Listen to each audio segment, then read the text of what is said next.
Tony, what do you think you kind of learned about your team this weekend?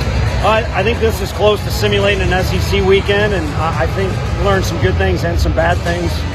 We got some depth, fortunately, positionally, and on the mound.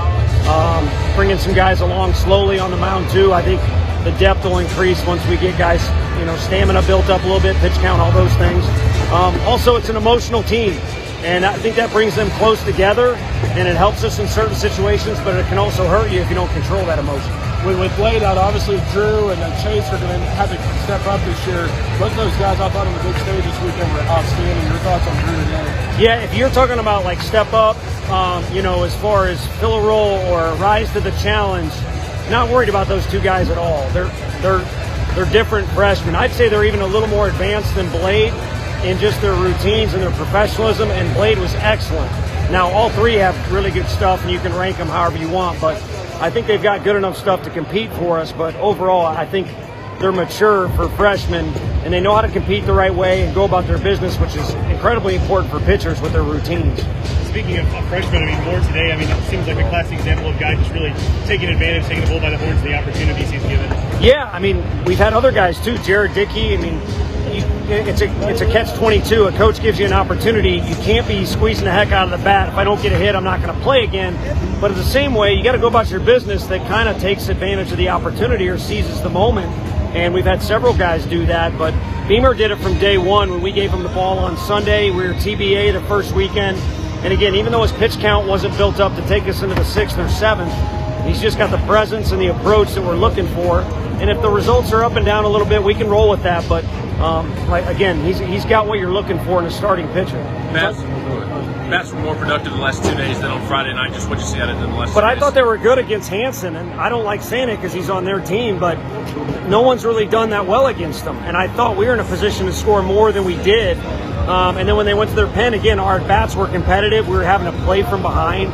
So the results were better the second 2 days. I'd say if there's any difference at all, our guys were a little less, jacked up, which, again, you can't come to the park asleep, but, you can't be at an 11. Drew Gilbert as a freshman was at a 12. We need him kind of at a 9, Is it safe to say at this point, you talk about some of the pieces you've moved in and out in the lineup. Safe to say right now you've just got a situation, a good problem to have. More guys you want to get ABs that you just don't have ABs to give. Yeah, we don't know. And Friday you lose, you go home as a coach, and you think you did things wrong, and it cost the team, which is fine. You sit down and you analyze a little bit, especially since it's early in the year. You don't want that in May. You want to win and lose with your best guys. And I don't know that we necessarily didn't on Friday. They were a better team than us. But, everything's kind of up for sale right now.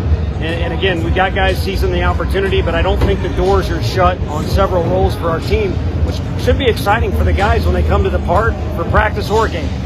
We talk about guys taking step up to the different roles. Jarrell hit the ball really hard all weekend. What are you kind of been seeing from him the first couple of weeks? One of those guys. He was not our starting second baseman until the day of our opening day for various circumstances. And the kid plays with a lot of passion. And when he's focused, he's electric.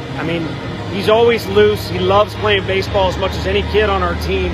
But when he's also focused, it's a dangerous combo. And I think he's kind of brought that every day.